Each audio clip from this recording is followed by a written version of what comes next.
안녕하세요. 손희정의 TMI 나영 활동가를 모시고 이야기를 진행하고 있는데요. 오늘은 그 마지막 시간 단짠단짠 코너로 돌아왔습니다.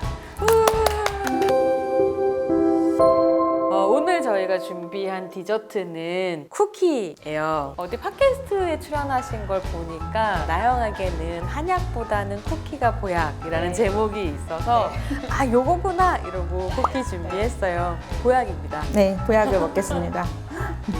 인생 암흑기 최고의 암흑기 언제였나요?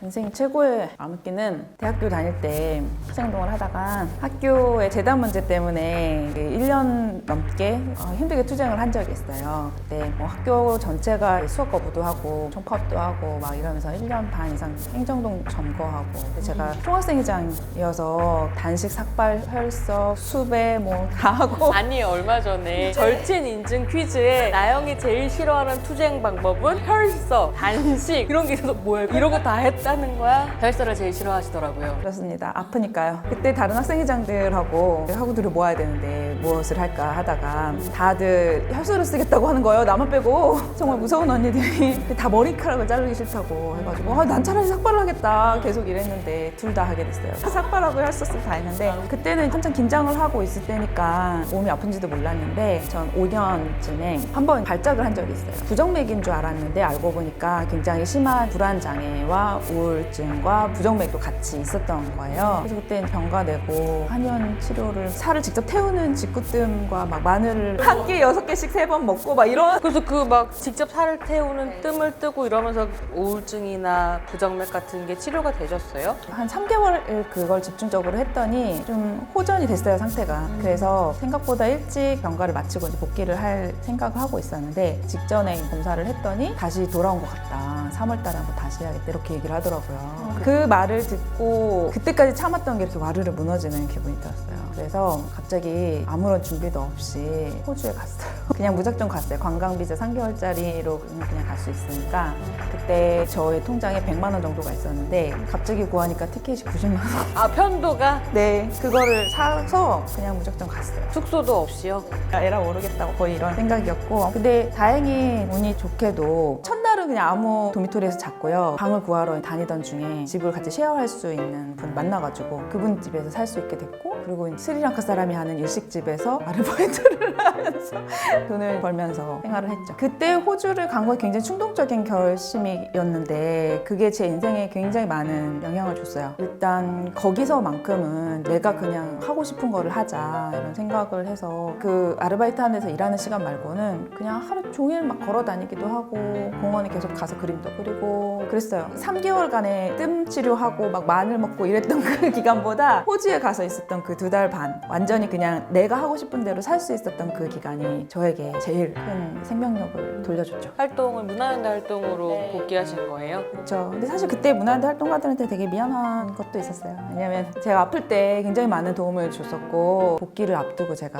훌쩍 떠나버렸기 때문에 사죄를 했죠. 웃으면서 할 얘기만은 아니지만 그때 애인이랑 연애를 시작한 것도 호주 있었고. 갔다 와서 그 전부터 원래 알고 계셨다면서요? 대학교 1학년 때 나우누리라는 PC통신의 그 레인보우라고 성소수자 동호회가 있었는데 거기에 동갑 모임 정모에 나갔다가 처음에 알게 됐어요. 그래서 그때는 그 친구도 애인이 있었고 또 굉장히 유명한 커플이었어요. 거기서도 알고 보니까는 제가 같이 활동하던 학생운동 조직에 활동하는 친구더라고요. 한동안 연락이 끊겼다가 같이 술도 마시고 이런 자리가 있었어요. 그때는 저도 그 친구도 애인이 없었고 서로에게 약간 마음이 통하던 그런 시기에 제가 갑자기 호주에 간 거죠. 아 썸 타고 있던 중에 되게 나빴다. 전화를 했죠. 나 호주라고. 진짜 모든 것을 다 뺑기치고 간 때인데 가서 있는 동안 그 친구가 굉장히 또 많은 위로와 도움이 되어줬고 뭘 특별히 해준 게 아니라 그냥 계속 얘기를 했죠. 그때 싸이월드 PC통신에서부터 싸이월드까지 다 나와서 아무튼 싸이월드로 계속 연락을 하다가 한국에 돌아와가지고 만나기로 한 날 그때 신촌에 있는 아트리온에서 만나기로 했는데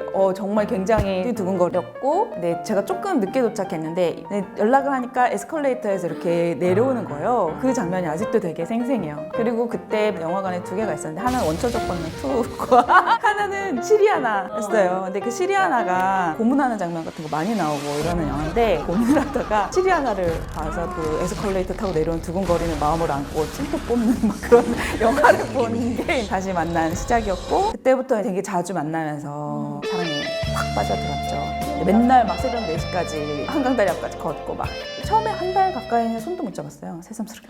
둘이 되게 비슷하게 생겼거든요. 처음부터 그랬어요? 아니면 점점 가면서 닮아가세요? 처음부터 그랬어요. 우리는 닮았다고 별로 생각을 못 했는데 만난 지 얼마 안 됐을 때 증명사진을 찍으러 신촌에 있는 사진관에 갔는데 거기 직원분이 나와가지고 두 분이 자매신가 봐요 이러는 거예요. 그래서 우리가 막 웃으면서 아니에요 이랬더니 다른 직원이 뒤에서 나오면서 야 무슨 소리야 쌍둥이잖아. 그러니까 이미지가 비슷한가 봐요. 옛날부터 닮았다는 얘기 되게 많이 들었어요. 14년을 함께 보내오시고 지금은 다자녀의 화목한 가정을 이루고 살고 계세요. 같이 살게 된 계기나 이런 건 뭐였을까요? 모텔값 아까워서? 뭐 맨날 새벽 4시까지 한강을 걷느니 네가 먼저 독립을 하면 어떻겠냐라는 제안을 애인이 먼저 했고 그래서 애인이 보증금 200만 원을 빌려줘가지고 신림동에 애인의 집과 가까운 곳에 제가 먼저 자리를 잡았죠. 거기서 생활을 1년 정도 하다가 본격적으로 그 다음에부터 같이 살게 됐어요. 저는 애인의 서포트가 대단하다라는 생각을 종종 하거든요. 어떻게 생각하세요? 저의 애인도 굉장히 활발하게 활동을 하는 사람이에요. 이 사람은 다른 직업을 가지고 있지만 그 일을 하면서 다른 활동들을 되게 적극적으로 많이 하고 그런 만큼 서로 얘기할 수 있는 부분들도 많이 있고 힘들던 시절에 저에게 굉장히 많은 지지가 되어주기도 했고 토론회나 이런 행사가 있을 때 제가 굉장히 지쳐 있을 것을 제가 말하지 않아도 와서 차를 태워서 집으로 같이 가준다던가 제가 힘들 때 돌봄을 굉장히 잘 해주는 사람이고 저뿐만 아니라 그분은 다른 사람들한테도 굉장히 돌봄을 잘 해요. 그러게요. 리더십도 보통이 아니신 것 같고 그런 것들이 너무 고맙죠. 한국 사회에서는 아직 동성 커플이 법적인 어떤 여러 가지 도움을 받을 수 있는 것도 아니고 그래서 아주 장기적인 계획을 맺는 것에 대한 두려움 같은 것들도 있는 것도 사실인 것 같아요. 그래서 내가 이 사람과 평생 갈 수 있을까라든가 아니면 같이 살아도 괜찮을까? 이런 것들 고민하는 동성 커플들에게 혹시 조언이나 말씀해 주실 거 있을까요? 오히려 너무 미래를 걱정하면은 힘든 것 같아요. 지금 같이 할 수 있는 것들을 하면서 살다 보면 그 시간이 쌓여서 이렇게 14년이 되고 15년이 되고 그리고 사회를 계속 바꿔가는 사람들이 있고 그것을 계속 만들어가는 과정이기 때문에 우리가 앞으로 10년을 살면은 어떻게 되고 내년에는 어떻게 되고 이런 걱정을 지금 하지 않으면 좋겠다. 지금 할 수 있는 것들을 하면서 살면서 바꿀 수 있는 것들을 계속 바꿔나가는 거에 집중하는 게 우리 정신건강에도 좋고 관계에도 좋을 것 같다 이런 생각을 하고 물론 저희도 나이가 들수록 고민이 되죠. 특히 둘 중에 하나 먼저 죽거나 아플 때에 대한 고민도 있지만 또 부모님들도 연세가 있으시다 보니까 제가 엄마한테 커밍아웃을 했던 중요한 이유 중에 하나가 또 그것도 있거든요. 그래서 그런 것들을 어떻게 대비할지 이런 것들을 살면서 같이 방법을 모색해 나갈 수 있고 그러니까 너무 지금 앞으로의 일이 걱정돼가지고 계속 살 수 있을까 이런 걱정을 너무 과하게 하지 않는 게 좋겠다. 요가의 메시지인데요. 현재에 집중하자. 주변에 흔들리기보다 나의 중심을 잡자. 아무리 내가 미래를 걱정하고 지금 막 아둥바둥 살아봤자 나는 정말 언제 죽을지 몰라요. 그래서 그냥 정말 현재에 집중해서 사는 것 그리고 현재 할 수 있는 일들을 최선을 다해서 하는 것 그리고 다른 주변에 흔들리기보다 나의 중심을 먼저 잡는 것. 네, 손희정의 TMI 나영 활동가 모시고 이런저런 이야기 나눠보았는데요.